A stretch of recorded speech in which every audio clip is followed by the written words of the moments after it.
Banasree national ideal কর্তৃক আয়োজিত home school প্রোগ্রামে আপনাদের আমন্ত্রণ জানাচ্ছি। আমি খন্দকার খালেদা আক্তার, সহকারী শিক্ষক, পদার্থবিজ্ঞান। আজকে আমি আপনাদেরকে অষ্টম শ্রেণীর বিজ্ঞান বিষয়ে নবম অধ্যায়ের উপর আলোচনা করব। নবম অধ্যায়ের নাম হচ্ছে বর্তনীয় চলবিদ্যুৎ। বর্তনীয় চলবিদ্যুৎ অধ্যায়ের বর্তনী অংশটুকু আমি অন্য একটি ক্লাসে আলোচনা করেছি। আজকে চলবিদ্যুৎ অংশটুকু আলোচনা করব এবং চলবিদ্যুৎ অংশটুকুর মধ্যে যে গুরুত্বপূর্ণ টপিকগুলো নিয়ে আমি আলোচনা করব সেই গুরুত্বপূর্ণ টপিকগুলো হচ্ছে তড়িৎ প্রবাহ, তড়িৎ বিভব পার্থক্য, তড়িৎ প্রবাহের প্রকারভেদ, রোধ, ওহমের সূত্র এবং এই টপিকগুলোর উপর একটি সৃজনশীল তৈরি করেছি, সেটা সমাধান করব। তড়িৎ প্রবাহ কি জানার জন্য প্রথমে আমাদের যে বিষয়গুলো জানতে হবে সেই বিষয়গুলোর মধ্যেই আসে বৈদ্যুতিক বিভব। আর আমরা জানি তড়িৎ প্রবাহই হচ্ছে ইলেকট্রনের প্রবাহ। এবার আসি বৈদ্যুতিক বিভব কি। বৈদ্যুতিক বিভব হচ্ছে দুটি ভিন্ন বিভবের ধাতব বস্তুকে সংযুক্ত করলে এদের যে বৈদ্যুতিক অবস্থা, এদের মধ্যে চার্জ আদান প্রদানের দিক নির্ণয় করে, তাই হলো বৈদ্যুতিক বিভব। অর্থাৎ বৈদ্যুতিক বিভব কি সেটা আমি একটু চিত্রের সাহায্যে আপনাদেরকে বোঝানোর চেষ্টা করছি। এখানে দুটি ভিন্ন বিভবের ধাতব পদার্থ একটি পরিবাহী তার দ্বারা সংযুক্ত করা আছে। এই দুটি ভিন্ন বিভবের মধ্যে একটি হচ্ছে উচ্চ বিভবের ধাতব পদার্থ, আরেকটি নিম্ন বিভবের ধাতব পদার্থ। এদেরকে যখন পরিবাহী তার দ্বারা সংযুক্ত করেছি, এখন এই যে এই ইলেকট্রন একটা ঋণাত্মক আধান, এই আধান কোথায় থেকে কোথায় যাবে, উচ্চ থেকে না নিম্ন থেকে, উচ্চতে না উচ্চ থেকে নিম্নতে যাবে, সেটি যে বিষয়ের উপর নির্ভর করে তাই হচ্ছে তড়িৎ বিভব। এবং তড়িৎ বিভবের একক হচ্ছে ভোল্ট, যেকে ভি দ্বারা প্রকাশ করা হয়। এখন এই যে ধাতব পদার্থ এবং ভিন্ন বিভব ধাতব পদার্থগুলো বলা হচ্ছে, ভিন্ন বিভবের ধাতব পদার্থগুলো নিয়ে তড়িৎ বিভবটা বলেছি। সেই ধাতব পদার্থের ক্ষেত্রে আমরা যদি জানতে যাই, আপনারা এই পাঠ্যপুস্তকের পরমাণুর গঠন অধ্যায়ে আপনারা জানতে পেরেছেন যে পরমাণু ইলেকট্রন, প্রোটন এবং নিউট্রনের সমন্বয়ে গঠিত এবং পরমাণুর কেন্দ্রে নিউক্লিয়াস, সেই নিউক্লিয়াসে থাকে হচ্ছে প্রোটন এবং নিউট্রন এবং এর চারপাশে ইলেকট্রন প্রবাহমান থাকে। এই যে ইলেকট্রনগুলো বস্তু স্তরে অবস্থান করছে, ধাতব পদার্থের ক্ষেত্রে দেখা যায় যে কিছু ইলেকট্রন মুক্ত অবস্থায় থাকে। এই মুক্ত অবস্থায় থাকা ইলেকট্রনগুলো জন্যই ধাতব বিদ্যুৎ পরিবাহী।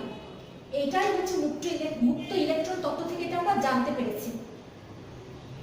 এখন এই যে উচ্চ বিভবের ধাতব পদার্থকে নিম্ন বিভবের ধাতব পদার্থের সাথে সংযুক্ত করাতে দেখা যাচ্ছে যে বিভবের ডিসিশন দিয়েছে যে নিম্ন বিভব থেকে উচ্চ বিভবের দিকে ইলেকট্রন প্রবাহিত হবে এবং এই প্রবাহ ততক্ষণ পর্যন্ত বিরাজমান থাকবে যতক্ষণ পর্যন্ত এই দুটি ধাতব পদার্থের মধ্যে বিভবের পার্থক্য বিরাজমান থাকবে, ততক্ষণ পর্যন্ত এই ইলেকট্রন প্রবাহিত হবে এবং নিরবিচ্ছিন্নভাবে প্রবাহিত হবে। এখন আমরা আসি তড়িৎ প্রবাহ কাকে বলে। তড়িৎ প্রবাহ কাকে বলে জানার আগে আমি আপনাদেরকে একটি পরিবাহী তার দেখাচ্ছি।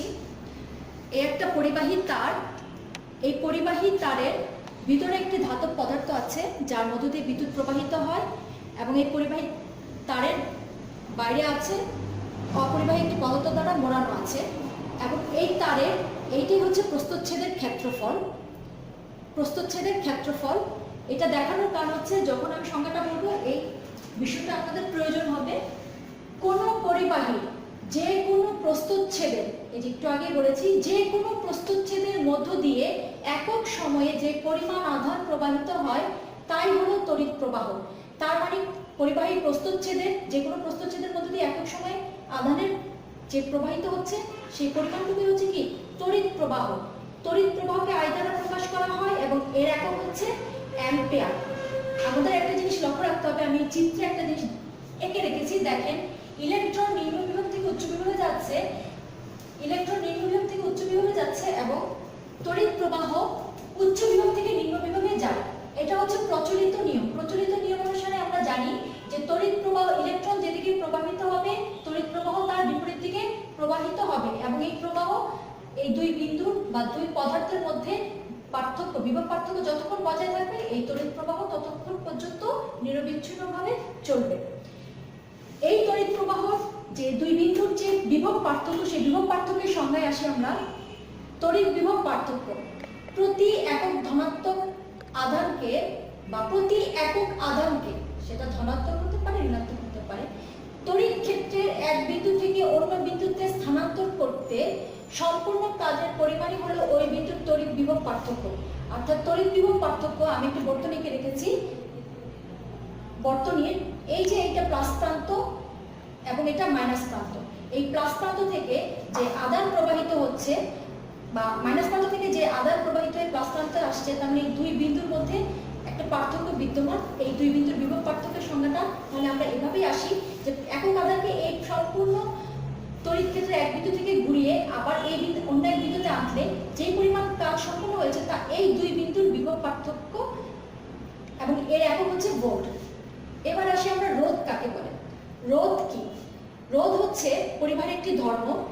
আমরা জানি যে ইলেকট্রনের প্রবাহের কারণে তড়িৎ প্রবাহিত হয়, এবং ইলেকট্রন যখন পরিবাহী তারের মধ্য দিয়ে প্রবাহিত হয় তখন পরিবাহী তারের যে অণু পরমাণু আছে তাদের সাথে সংঘর্ষে লিপ্ত হয়, এবং সংঘর্ষে লিপ্ত হলে তড়িৎ প্রবাহ বা ইলেকট্রনের প্রবাহ ক্ষতিগ্রস্ত হয় বা বাধাগ্রস্ত হয়, গতি কমে যায়। ইলেকট্রনের এই গতি কমে যাওয়ার কারণে তড়িৎ প্রবাহ কমে যায়, আর এটাকে রোধ বলছি।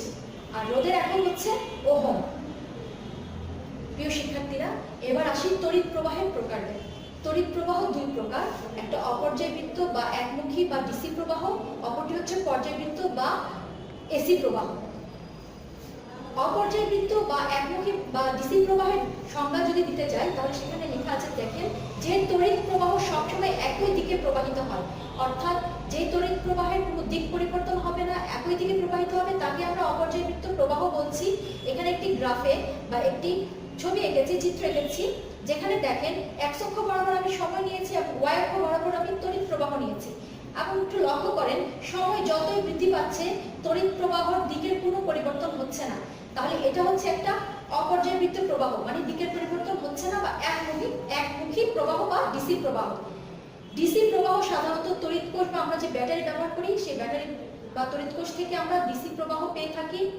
এছাড়া ডিসি জেনারেটর থেকে আমরা ডিসি প্রবাহ পেয়ে থাকি।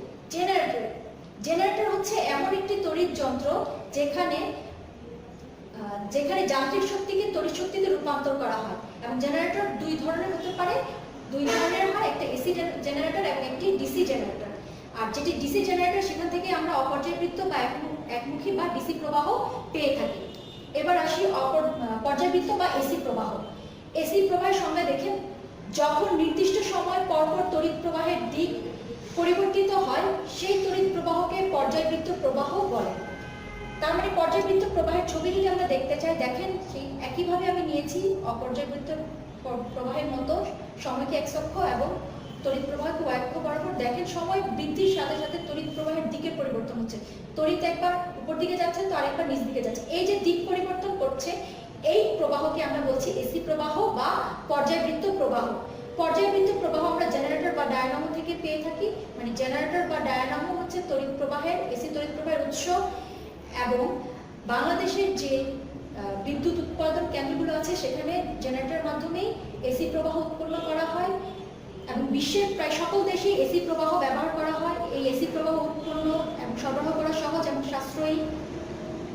এবং একটা মজার বিষয় হচ্ছে এসি প্রবাহের এই যে দিক পরিবর্তন সেটা দেশভেদে বিভিন্ন হয়। যেমন বাংলাদেশে এই এসি প্রবাহের দিক পরিবর্তন প্রতি সেকেন্ডে 50 বার হয়ে থাকে। যেমন আমরা যখন বাল্বটা ধরাই বা ফ্যান ঘুরাই তখন প্রতি 1 সেকেন্ডে বাল্বের মধ্যে যে প্রবাহ যায় সেই প্রবাহটা 50 বার দিক পরিবর্তন করে, কিন্তু সেটা আমরা খালি চোখে বা আমাদের চোখের যে আমাদের মস্তিষ্কে ধারণ করতে পারি না দেখে আমরা সেটাকে দেখতে পাই না। এবং যুক্তরাষ্ট্রে সেই প্রবাহ 60 বার বা 60 বার এই দিক পরিবর্তন ঘটে। আচ্ছা প্রিয় শিক্ষার্থীরা, এবার আসি তড়িৎ প্রবাহ হওয়ার জন্য আমি বলেছি পরিবাহীর প্রয়োজন হবে, এবং দুই প্রান্তের পরিবাহীর যে কোনো দুই বিন্দুর দুই প্রান্তের মধ্যে বিভব পার্থক্য থাকতে হবে। আর বিভব পার্থক্য থাকলেই তড়িৎ প্রবাহ চলবে, এবং সেটা নিরবিচ্ছিন্ন চলবে যতক্ষণ পর্যন্ত এর মধ্যে বিভব পার্থক্য বিরাজমান থাকবে। এছাড়াও তড়িৎ প্রবাহ পরিবাহীর আকৃতি, পরিবাহীর প্রকৃতি এবং তাপমাত্রার উপর নির্ভর করে। এই যে তাপমাত্রা স্থির রেখে আমরা যখন নির্দিষ্ট পরিমাণ পরিবাহীর মধ্য দিয়ে বা নির্দিষ্ট পরিবাহীর মধ্য দিয়ে তড়িৎ প্রবাহিত করব, তখন কি দেখবো যে পরিবাহীর দুই প্রান্তের বিভব পার্থক্যের একটা সম্পর্ক পায় প্রবাহের সাথে। সেই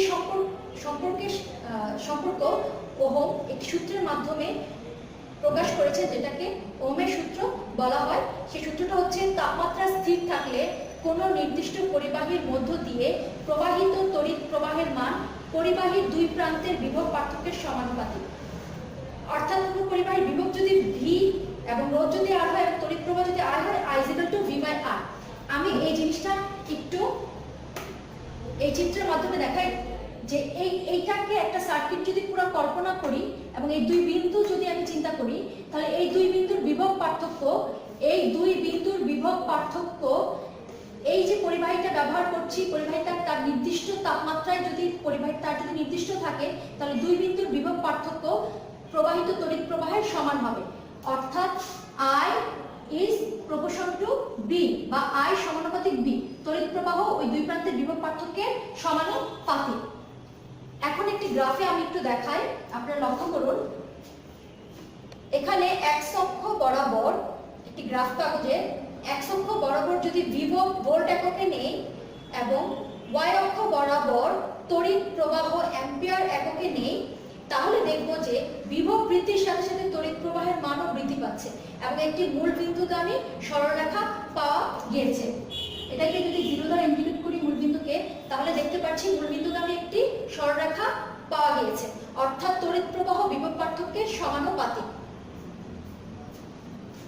এবার বন্ধুরা লক্ষ্য করুন, এই সমীকরণে সমানুপাতিক চিহ্নটাকে উঠালে আমরা পাই I = 1/R/V, কারণ এই সমানুপাতিকটাকে আমরা 1/R হিসেবে লিখতে পারি, আর R হচ্ছে পরিবাহীর রোধ।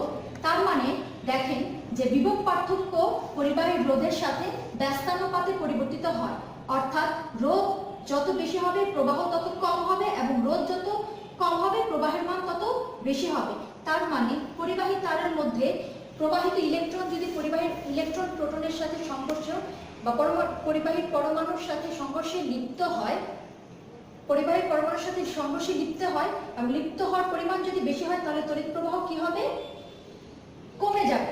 কিন্তু সংঘর্ষের পরিমাণ মানে বাধার পরিমাণ যদি কম হয়, তাহলে তড়িৎ প্রবাহ বেড়ে যাবে। তার মানে তড়িৎ প্রবাহ এবং রোধের মধ্যে সম্পর্ক হচ্ছে সমানুপাতে, I is proportional to R। ঠিক আছে, এখন বন্ধুরা আমরা এই টপিকগুলোর উপর যে আলোচনা করেছি তার উপর একটি সৃজনশীল প্রশ্ন আপনাদের জন্য তৈরি করেছি। দেখেন, লক্ষ্য করুন, চিত্র 1-এ একটি শ্রেণী বর্তনী এবং চিত্র 2-এ একটি সমান্তরাল বর্তনী দেখানো হয়েছে। দেখেন, চিত্র 1-এ যে শ্রেণী বর্তনী দেওয়া হয়েছে সেখানে দুটি রোধ বা দুটি বাল্ব দেওয়া আছে, যার রোধ হচ্ছে 3 ওহম এবং দ্বিতীয়টি রোধ হচ্ছে 2 ওহম। এবং চিত্র 3-এ একটি অপর্যায়বৃত্ত প্রবাহ বা ডিসি কারেন্ট দেখানো আছে এবং চিত্র 4-এ একটি পর্যায়বৃত্ত প্রবাহ বা এসি কারেন্ট দেখানো আছে। এখন এখানে আপনাদের সৃজনশীল প্রশ্নের কতে জ্ঞানমূলক কোশ্চেন আমি ওখানে আলোচনা করেছি, খ অনুধাবন কোশ্চেন ওখান থেকে আসতে পারে। যদি প্রয়োগমূলক কোশ্চেন চিন্তা করতে যাই, দেখেন চিত্র 1-এর মধ্য দিয়ে কি পরিমাণ তড়িৎ প্রবাহিত হচ্ছে তা নির্ণয় করো। তাহলে এই চিত্র 1-এর মধ্য দিয়ে তড়িৎ প্রবাহ যদি নির্ণয় করতে যাই, আপনারা লক্ষ্য করুন, আমরা যে ওহমের সূত্রটা পেয়েছি I = V/R, I = V/R পেয়েছি। তাহলে এই অঙ্কটুকু আমরা একটু করে দেখাই, I = V/R। এখন এখানে একটু লক্ষ্য করুন বন্ধুরা, দেয়া আছে প্রথম বাল্বের রোধ হচ্ছে 3 ওহম এবং দ্বিতীয় বাল্বের রোধ হচ্ছে 2 ওহম এবং ভি দেওয়া আছে 10 ভোল্ট। প্রিয় শিক্ষার্থীরা, একটু লক্ষ্য করুন, এখানে দুটি রোধ আছে কিন্তু সূত্রে আমার একটি রোধ। মনে রাখতে হবে সব সময় শ্রেণী সমবায়ের ক্ষেত্রে তড়িৎ প্রবাহের মান যেহেতু প্রত্যেকটা বাল্বের সমান থাকে, তাই তাদের রোধের সমষ্টি হবে তাদের মূল রোধ। তাই এখানে আমি মূল রোধ R = R1 + R2 লিখতে পারি। R1 এর মান হচ্ছে 3 এবং R2 এর মান হচ্ছে 2। তাহলে এখানে আমি R এর মান পাই 5 আর রোধের একক ওহম 5 ওহম। এখন এই সূত্রে যদি আমি মানগুলো বসাই, তাহলে আমি R এর মান পেয়ে যাব। V এর মান এখানে 10 ভোল্ট দেওয়া আছে, R এর মান আমরা বের করেছি 5 ওহম। তাহলে এখানে এককগুলো না লিখলেও চলবে, এখানে আমরা পাই 2 অ্যাম্পিয়ার, তড়িৎ প্রবাহের একক অ্যাম্পিয়ার। তাহলে I বা তড়িৎ প্রবাহ পেয়েছি কত? 2 অ্যাম্পিয়ার। তাহলে এরকম ভাবে যদি এখানে আরো একাধিক রোধ বা বাল্ব যুক্ত তাহলে সেক্ষেত্রে প্রতিটি ক্ষেত্রে আমরা রোধগুলোর সমষ্টি নিব। কখন? শুধুমাত্র শ্রেণী বর্তনীর ক্ষেত্রে।